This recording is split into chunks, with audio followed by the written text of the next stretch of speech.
Vamos. Vamos a empezar entonces retomando algunos de los temas que vimos la clase pasada. Para eso, bueno, también voy a compartir la pantalla, ¿sí? Como hicimos la vez anterior. Dígame por favor si ven. No. Ahora sí. Ahí Ahora, sí. Sí, ¿sí? profe. Sí, está de profe. Sí, Bueno, sí. eso es lo que vimos la vez pasada, ¿se acuerdan? Regiones de Mesoamérica, mencionamos las principales áreas culturales, ¿sí?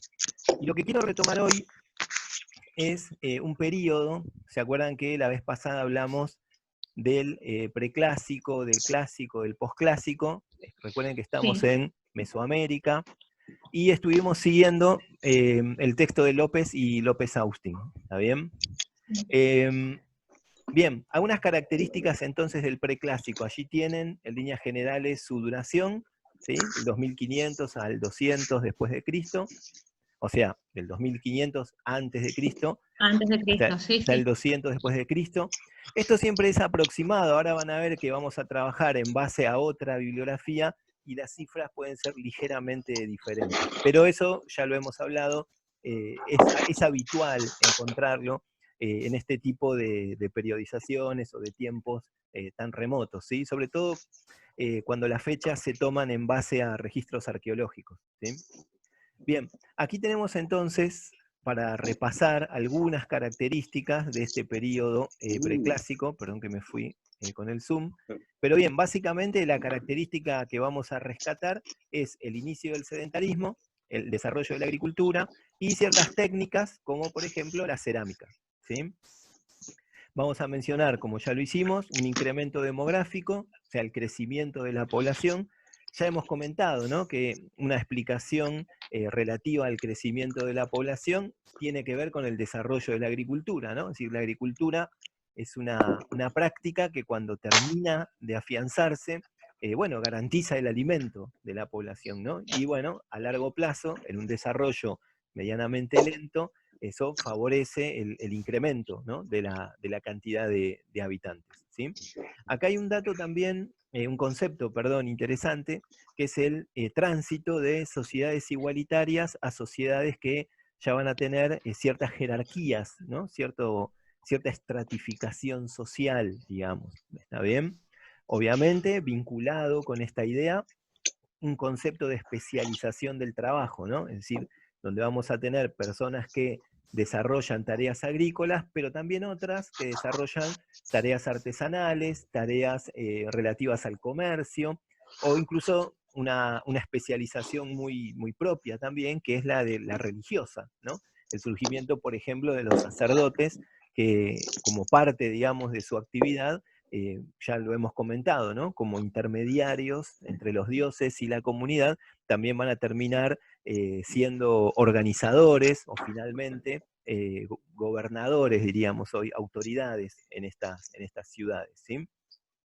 En este periodo, entonces, preclásico, vamos a ir viendo también que lentamente estos primeros caseríos o pequeñas aldeas se van a ir desarrollando hasta transformarse en sociedades, diríamos, proto-urbanas, ¿no? Es decir, que están ahí a un paso de transformarse en ciudades propiamente dichas, ¿sí? Entendiendo, bueno, como ciudad, en un concepto propio de la época, ¿no? Es decir, una ciudad, hablamos de un lugar donde se ha diferenciado, digamos, la ciudad propiamente dicha, del campo, que serían aquellas regiones donde se elaboran los alimentos. En este periodo preclásico ya hay unos cuantos avances que van prefigurando lo que va a ser, digamos, la característica del periodo clásico, que es el desarrollo de las grandes ciudades. Pero ya en este periodo, sobre todo al final, tenemos algunos elementos que básicamente giran alrededor del desarrollo de grandes centros ceremoniales. ¿Bien? Bien, ahí tienen otras cuestiones que ya hemos mencionado, ¿sí? En estas comunidades del preclásico son autosuficientes, digamos, tienen una economía de subsistencia, pero también hay cierto intercambio de bienes y hay rutas comerciales, tanto terrestres como marítimas, y hemos mencionado también el desarrollo de la escultura, tanto en piedra como en arcilla y en otros tipos de materiales, ¿sí? Hacia el final del periodo acá vemos aparecer estos elementos que van a configurar también al periodo clásico y al desarrollo de estos centros urbanos, que son el calendario, que tiene mucho que ver con la observación de los cielos, ¿no? Con la observación astronómica, cierto inicio, diríamos, de la escritura, o un desarrollo temprano de la escritura, que no ha sido codificado, ¿está bien? Y bueno, en cuanto a la arquitectura y a los centros ceremoniales, un desarrollo mucho más marcado. ¿Bien? Entonces, la idea era, en principio, recuperar estas ideas del preclásico para luego poder volver, no sé si están viendo, perdón, creo que cometí un error. Ahora lo vemos a usted, profesor. Ok, bien, no hay problema. Ahora volvemos, sí, porque dejé de compartir.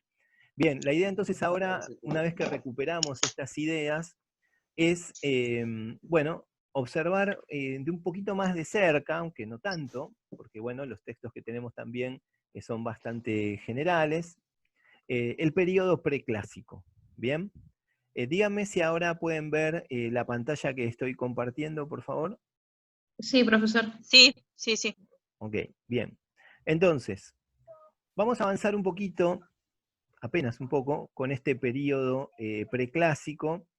Pero ahora nos vamos a basar en un texto que todavía no les envié, pero que en unos 10 días aproximadamente les estaré enviando, que es el texto de Susana Basilico, Las culturas indígenas. ¿Sí? Es un texto de hace como 20 y pico de años, muy sintético, pero también muy interesante, se utilizaba como material de perfeccionamiento docente en su época. ¿Sí? Bien, entonces, vamos a retomar algunas ideas, pero ahora pensando en este texto de Susana Basilico, aclaro que después yo el Word se los paso, ¿sí? Bárbaro, sí, sí. Para que lo tengan, digamos, ustedes también en su Ah, poder. buenísimo. Sí, sí. El texto, el Word anterior, ¿se acuerdan? También se los compartí, no sé si lo vieron en la publicación. Bien, entonces, siguiendo este texto, el periodo preclásico, como ustedes ven ahí, tiene una leve diferencia con lo que mencionábamos recién, ¿sí? Del 2000 antes de Cristo al 300 después de Cristo. Hay una leve diferencia que siempre suele aparecer en estas cronologías que están basadas en restos arqueológicos. Bien, la autora, ¿sí? Va a rescatar 3 elementos que caracterizan a este periodo: la aparición de la cerámica, ¿sí? El surgimiento de las aldeas sedentarias y el desarrollo de la agricultura, ¿sí? Por ejemplo, evidenciado en el desarrollo de nuevas variedades de maíz. Creo que ya habíamos hablado, que con el desarrollo de la agricultura algunas especies vegetales se van modificando. No sé si lo hablamos acá la vez pasada, perdón. Bien, entonces, cuando hablamos del preclásico, ¿sí? Vamos a mencionar entonces en el área mesoamericana cuáles son las áreas o las regiones donde tenemos evidencia arqueológica, ¿sí? De este tipo de cultura, ¿cierto? De este tipo de civilización, que podríamos usar en cierto sentido como sinónimos, ¿sí? Bueno, la autora menciona las regiones que ven ahí en pantalla: el Valle de Tehuacán, en la región de Puebla, esto sería al sur del Valle Central de México, bien al sur de lo que hoy sería el Estado de México, el país de México, ¿no? El Valle de Grijalva en Chiapas, ¿sí? La costa pacífica de Guatemala, la costa del Golfo de México, que era donde estaban ubicados los olmecas, ¿sí? Y bueno, exactamente el Valle Central de México. No sé si ustedes pueden ver ahí el mapa, ¿sí? Pero tenemos entonces en imagen distintos lugares, distintos sitios arqueológicos donde se encontraron diversos elementos que forman parte de este periodo del preclásico, ¿sí? Acá, insisto, que es muy importante la datación arqueológica, ¿está bien? Son restos arqueológicos que han brindado información sobre este periodo preclásico, ¿bien? Por ejemplo, ustedes pueden ver bien en el centro de la imagen Teotihuacán, ¿sí? Bien ahí en el centro del Valle de México. Teotihuacán brinda información sobre el periodo preclásico, pero su máximo esplendor lo va a tener en el periodo siguiente, en el periodo clásico, ¿está bien? Por eso, probablemente en las próximas clases vuelva a aparecer Teotihuacán. No es un error, digamos, sino es que, bueno, las periodizaciones se hacen sobre territorios y sociedades que pueden tener una duración, digamos, un poco más larga, ¿no? que esas periodizaciones. Entonces, perdón, profesor, le consulto, ¿esto lo tenemos que agregar al cuadro sinóptico que usted nos solicitó o no? No, es solo información. Yo les mando el Bueno, archivo como para que ustedes lo tengan, ¿sí?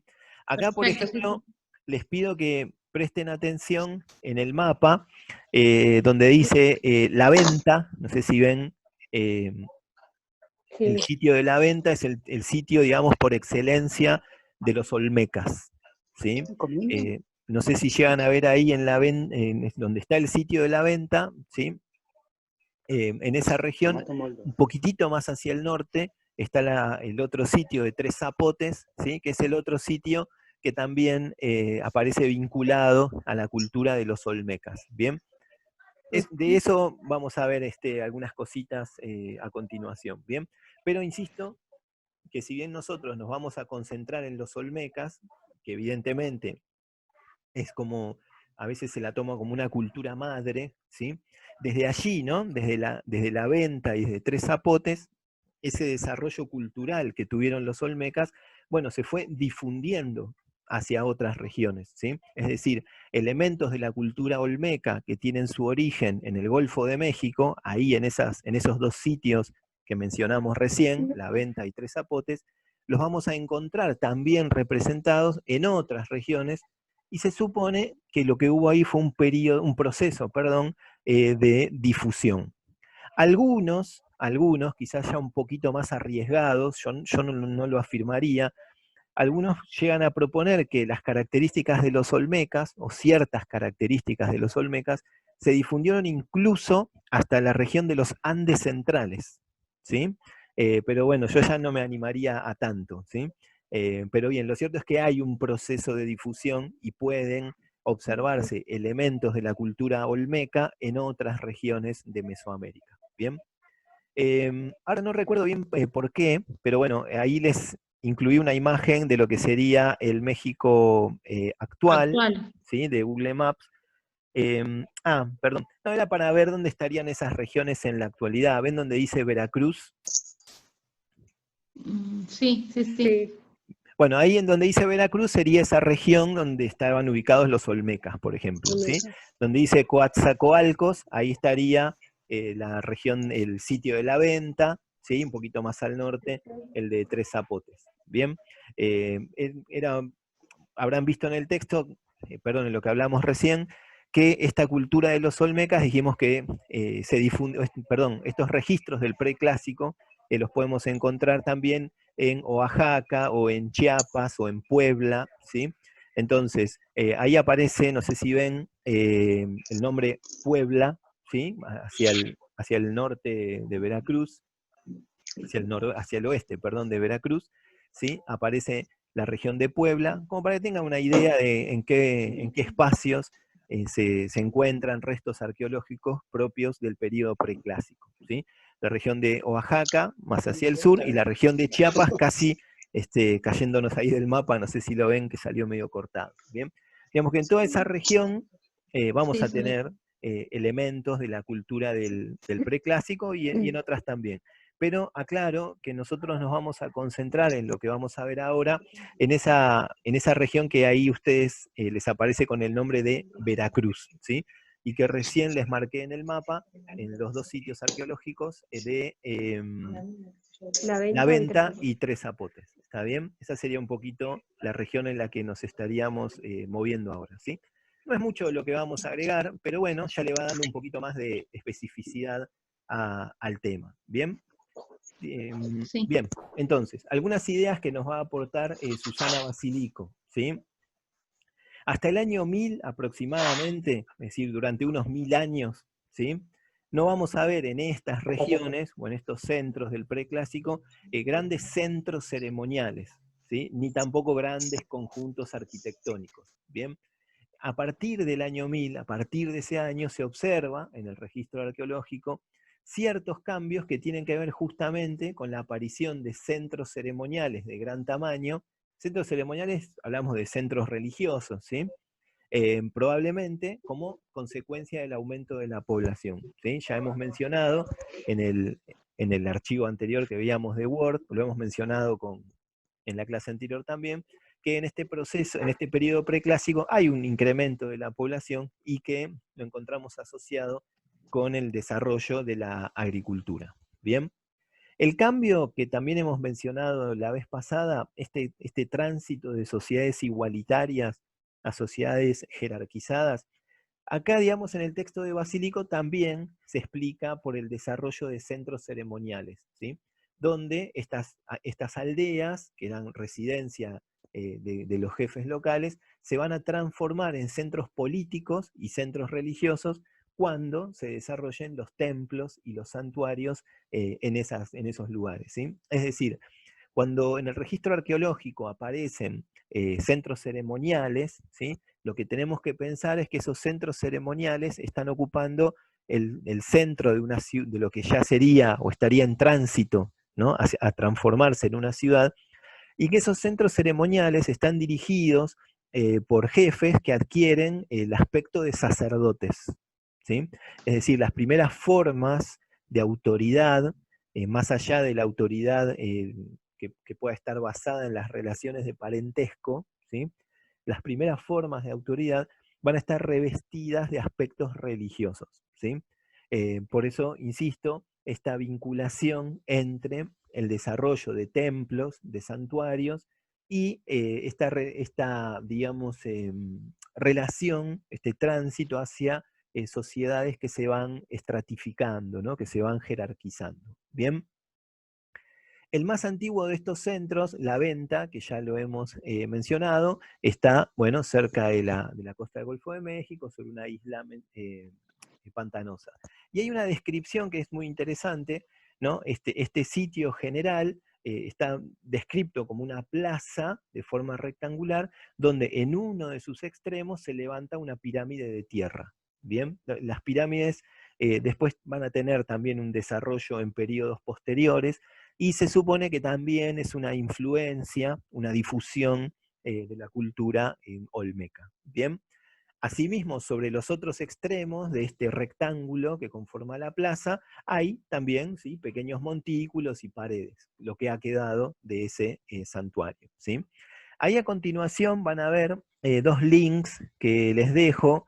Son dos videos de YouTube que creo que están bien, que se pueden ver, donde van a poder observar en un sentido gráfico alguna de estas cositas que estamos hablando. ¿Bien? Específicamente, entonces, hablando de los olmecas, ya hemos ubicado la región de los sitios, perdón, de La Venta y de Tres Zapotes. Bueno, está mencionada entonces el área, ¿sí?, que ubicaban, el área de Veracruz Meridional, Veracruz sería en los términos actuales, ¿no? Sería el nombre actual de la región. Hay una somera descripción, ¿sí?, geográfica. Es una región cálida, lluviosa, selvática, es una región tropical, diríamos, ¿no? Una región típica, por decirlo así, del clima tropical, ¿bien?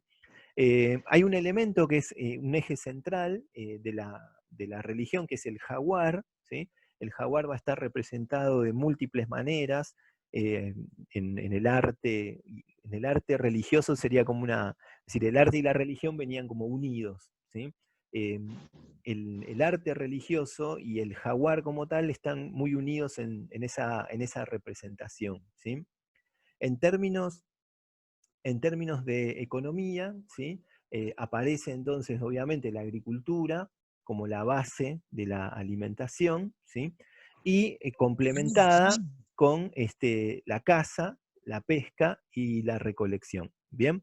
Perdón, ¿alguien quería preguntar algo, decir algo?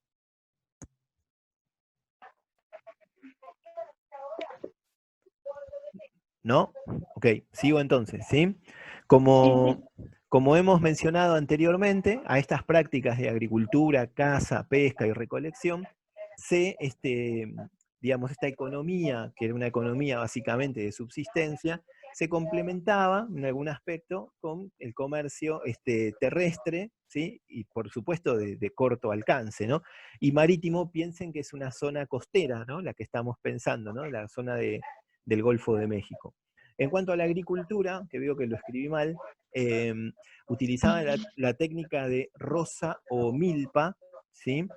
Es una técnica que no sé si la habrán escuchado. La técnica de roza Sí. es la de incendiar los campos, ¿sí? Para limpiarlos de árboles o de malezas o lo que sea, digamos. Es una técnica de incendiar los campos para luego prepararlos para el cultivo. ¿Bien?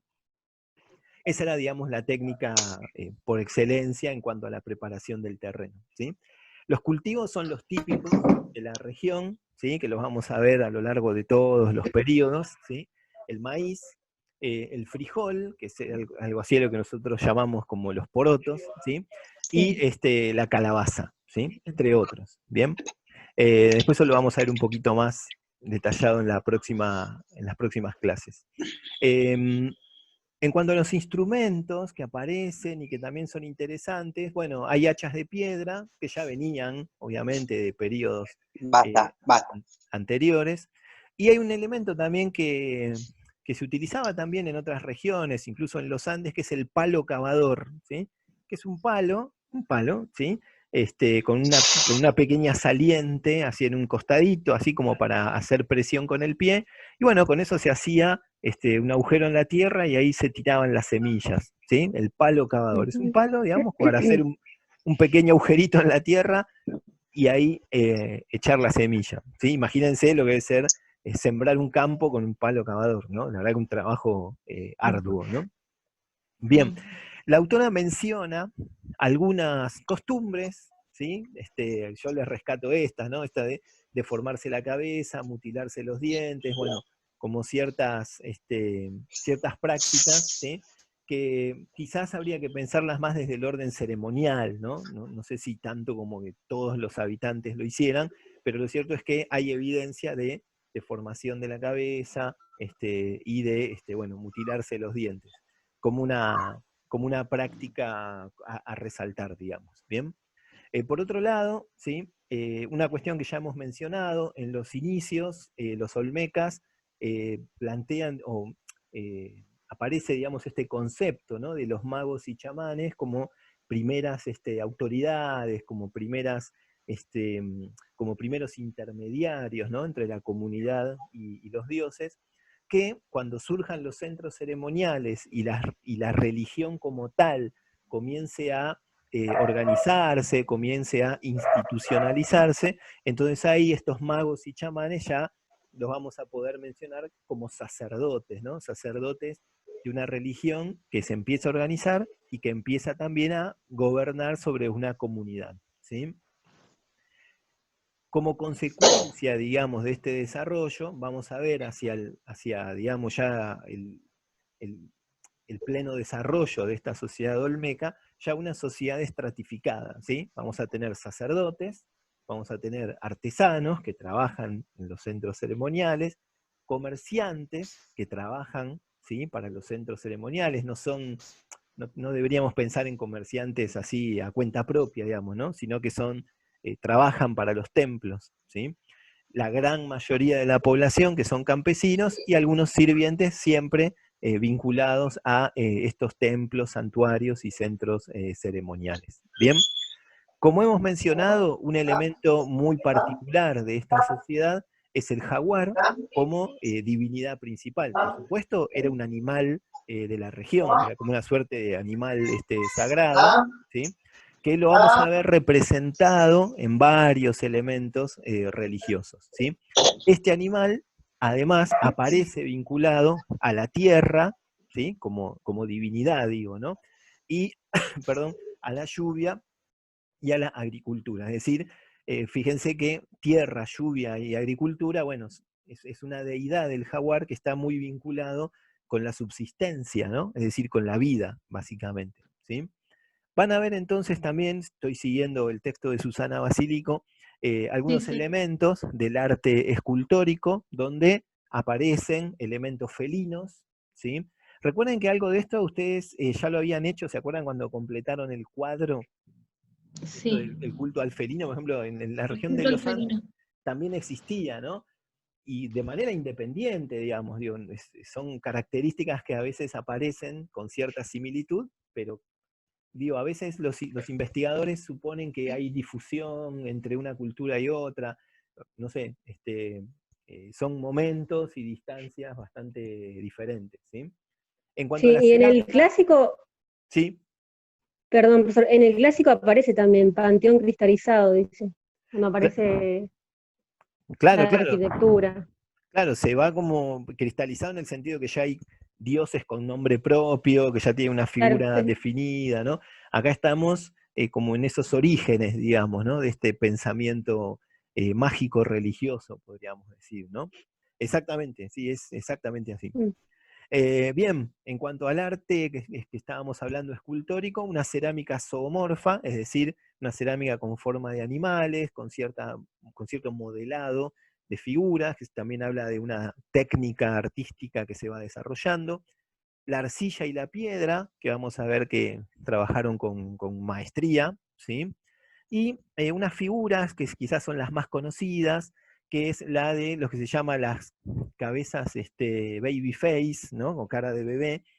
Son unas cabezas así muy grandes, colosales, con rostros como de niños parecieran, que bueno, acá a continuación les incluí una imagen, no sé, a ver, creo que ahí no se llega a ver. Vamos a bajar un poquito. Ahí, perdón que me pasé. A ver, a ver. Bien, ahí no sé si llegan a ver una imagen. Esa sería entonces Sí, una de las Sí, sí, profe. representaciones de esas cabezas colosales que están emplazadas además en un lugar bastante interesante, digamos, ¿no? En el sentido de que es una región de selva, y una de las preguntas que siempre surgió alrededor de estas esculturas, bueno, ¿cómo llevaron esos bloques de piedra hasta ahí, ¿no es cierto? Porque evidentemente es una región de difícil tránsito y de otro clima, ¿no? Además. Pero que me pasé de la imagen anterior, no quisiera, ya que la pegué ahí, aquí se ve en un plano más cercano, ¿sí? Otra de las esculturas olmecas, ¿sí? Insisto, de un tamaño verdaderamente colosal. No sé si se llega a apreciar del todo el tema del tamaño. Hay algunos videos en YouTube que recorren estas regiones y algunas muestras, digamos, que se armaron para difundir la cultura olmeca, y se pueden ver, ¿no? Así en proporción con el resto del espacio, son realmente impresionantes en el tamaño, ¿no? Esta es otra también manifestación artística y religiosa de los olmecas, que parece simular como una divinidad que está como saliendo del centro de la tierra, digamos, ¿no? Está saliendo como del interior, que se la vincula en general con el origen, ¿no? Con la creación. Piensen que la escritura de los olmecas no fue codificada, es decir, no sabemos qué es lo que estaban escribiendo, digamos, de manera tal que mucho de lo que se afirma de los olmecas, bueno, tiene que ver con interpretaciones, ¿cierto? Obviamente interpretaciones fundamentadas, eh, pero bueno, no se pudo, digamos, codificar o descifrar lo que decía la escritura de los olmecas. ¿Bien? Si están viendo a continuación una imagen, no sé si lo ven ahí, es una imagen más cercana, ¿sí? De la costa del Golfo de México, simplemente para mencionar, para ver, digamos, la ubicación donde está el sitio de la venta, donde está el sitio de Tres Zapotes, que es el que vamos a mencionar a continuación. ¿Bien? Hasta ahí, digamos, la idea era compartir un poquito este pequeño archivo, y ahora díganme ustedes si es que... a ver, porque creo que acá cometí un error, me parece que dejé de compartir, díganme ustedes. ¿Están viendo la pantalla por casualidad? Sí, la pantalla Sí, se sí, sí, se ve. el archivo. ¿Escuchan el audio del video?